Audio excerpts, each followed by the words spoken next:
Hey guys, got another episode of Guy Doing Stuff. I am going to be building a gazebo. This is a pretty big build. Probably won't get it done in one day or one video. It is a 12 by 14 grand gazebo. The company is Yardistry. Let you guys know what I've done first here. I laid out all of the wood pieces, all of the hardware. The manual here, I identified all of the pieces, made sure all of the hardware was here. I've got it all laid out. So all these bags of screws and bolts and washers and nuts and everything are, with their part number, laid out in the same order that I had it in here. It'll just make the build a little bit easier. And every single piece of wood has a number stamp on it somewhere. Not sure if I caught that one or not, but I've got them all laid out, so when I go to do this, it'll be easier to find the pieces that I need. So this first portion of the build, you get the post mount brackets here. And we're going to be installing them on the inside of the big beam posts. So here we go. So just wanted to point out the fact that I have identified all of the parts needed for this particular portion of the build. I got all 4 of the posts. I am just doing, in this case, 1035, which is these top 2. I'll do the bottom 2 afterwards. That'll probably be time lapsed. But if you'll notice, I got the 2 mount posts for each pole, the 2 large washers, 2 lock washers, the 2 T-nuts, as they're called, and the 2 bolts for each post. It's all laid out right here. And I made sure, and then also got the pan head screws that actually are these guys right here. So I've got all of the hardware, everything I need. It's all laid out. That way I'm not struggling. I'm not looking around. Put everything back where the bags were so that I can be identified for later parts. So here we go. Wish me luck. First thing I'm going to do is tap these T-nuts into the short side.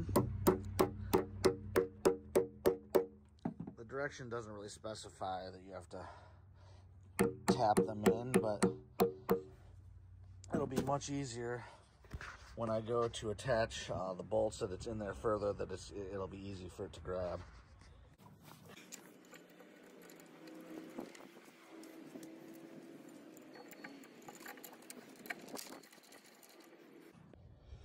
By pounding in those T nuts, it was very easy to get those bolts started.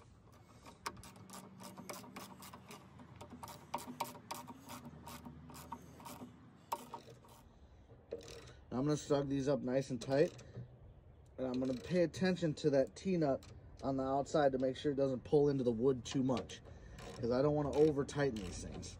We're getting other, we're having screws go in the bottom plate and into the sides here, so there will be more enforcement. I don't want to over tighten these bolts.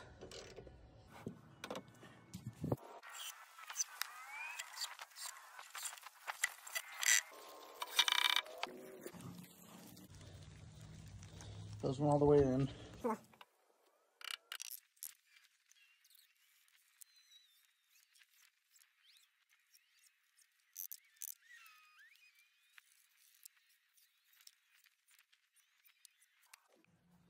The next step is to put these pieces that encase the bottom. Whoa, hey there.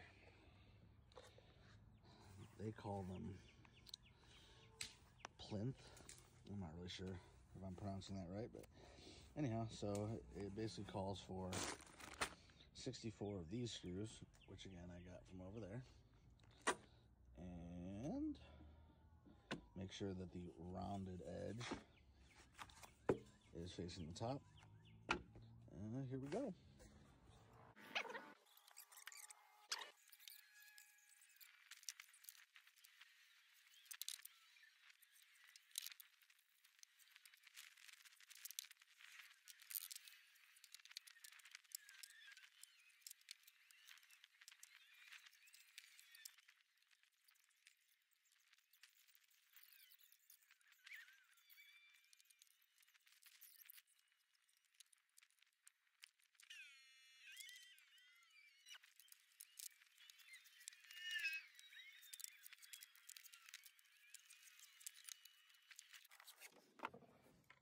next portion of the build is the short beam assembly.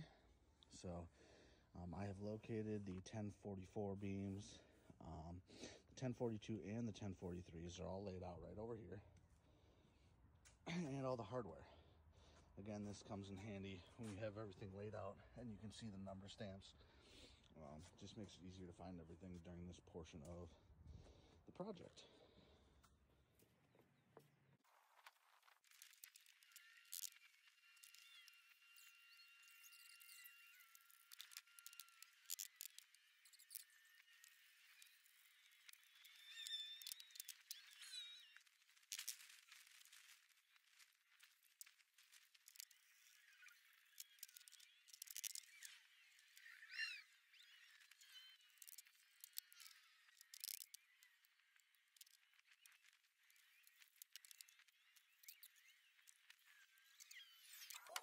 All right, so the next step for completing the short beams are using the 2.5-inch wood screw to attach basically this board to, or this beam to this beam.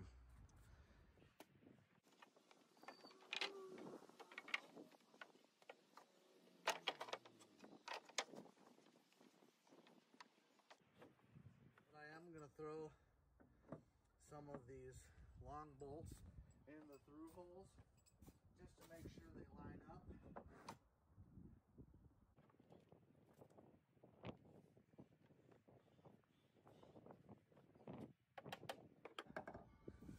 And that last step I mentioned, it was important to make sure that the bolt heads were facing on the outside.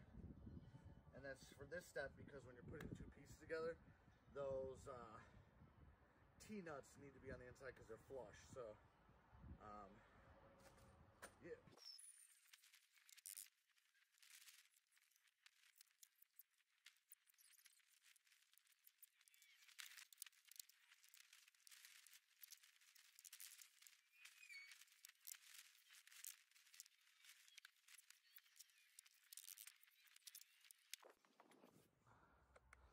All right, this next portion is the long beam assembly.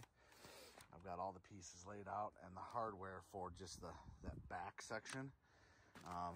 The only difference really between the short beam and the long beam, other than length obviously, is that long beam has this steel reinforcement piece that's gonna go in the middle.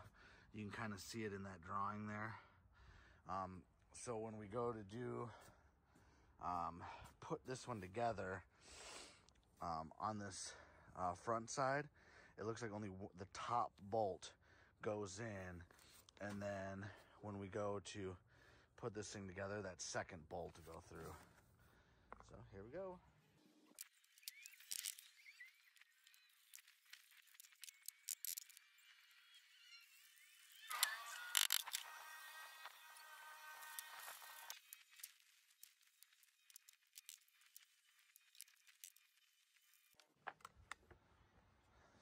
So looking at the directions when attaching the two pieces for the long beam, it does note that on each end, that backside should stick out 1 3/8 inches.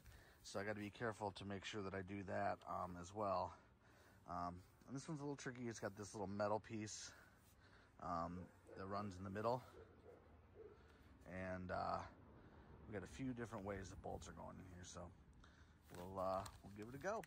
All right, for this attaching the two pieces of the long beam, they call for that 1 3/8 inch. I'm going to measure that, but I wanted to point out I'm using these longer bolts as just guides to make sure that all the holes line up. Got the metal piece in the middle.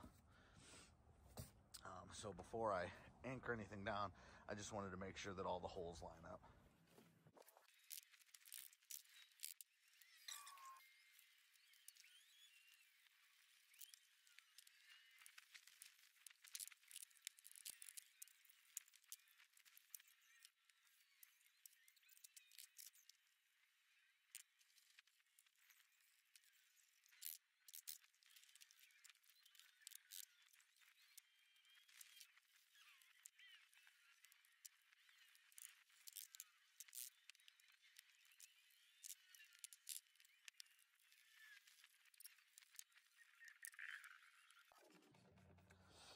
The next step is working on the short side frame assembly. So I'm going to need 2 of the posts, the right and left side, the short beam, and then they're calling this the arched gusset short. So I'll need 1 for each side.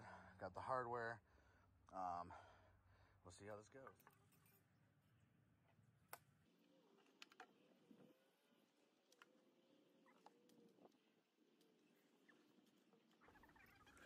Yeah, during this section, it was a little difficult with having to stand the beams up to show the upper bolt that went through, but it was that same longer bolt that I'm putting through the little gusset pieces.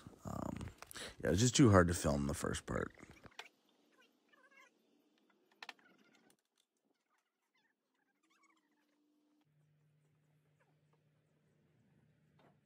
Okay, for the next step, I've laid it back down. I'm going to be adding the lag screws here and the lag screws here. It'll be a lot easier with it laying down like that.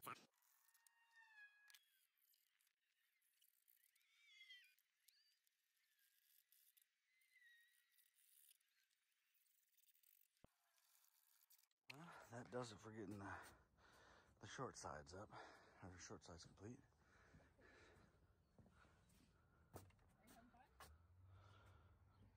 For the second short side, I decided to, rather than trying to stand it up to get that cross beam, I was just going to leave it down but set it on top of the other one. The whole reason for standing up the first time was because those long bolts had a lock nut on the back side as opposed to those T-nuts. So this way I have access to this bottom hole here so I can screw that nut on. After I get both of these upright, or both of these short sides done, we can stand them up and add the lines.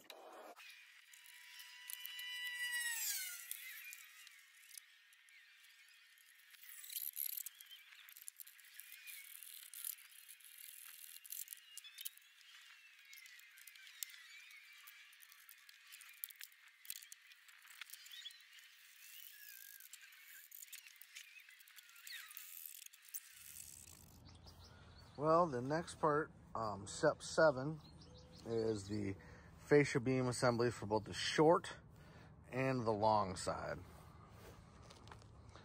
Here we go.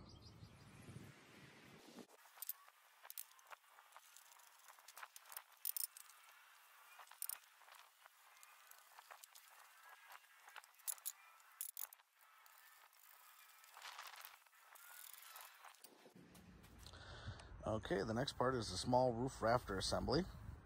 Got all the pieces laid out. We're using the 2 1/4 inch screws.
Okay, this is the part 2 of the small roof rafter assembly. We're adding all the pieces that are darkened in here. Just adding a new screw. The 1 1/2s are used to put these boards down.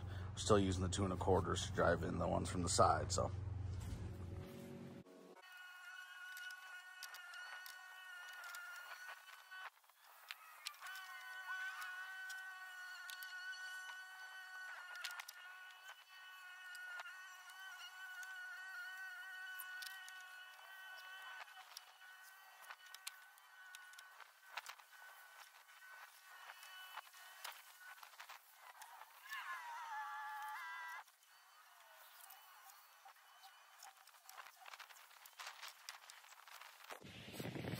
Okay, next step, attach roof to beam brackets.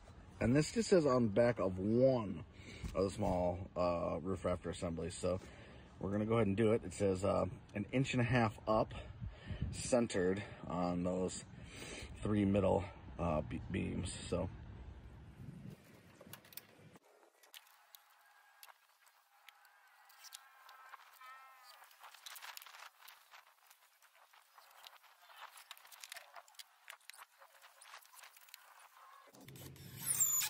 next step is the larger roof rafter assembly.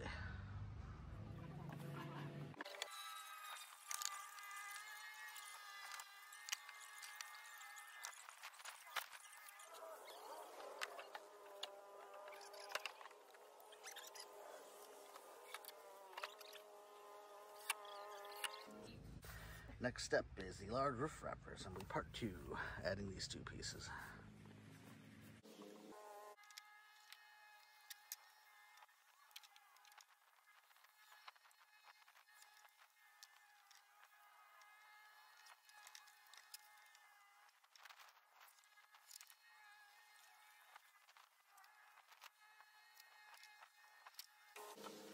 Okay, part 3 of the large roof rafter assembly is adding all of these pieces.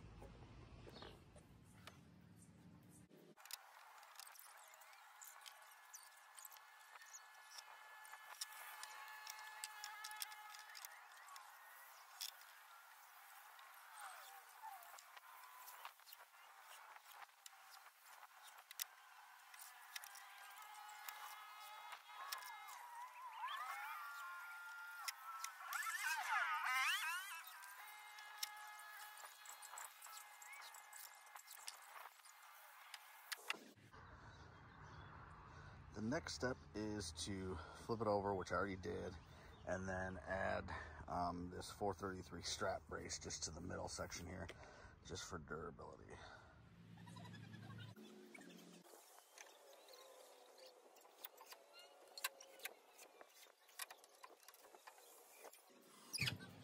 Okay, the next step is to put the roof brackets on the large rafter assembly.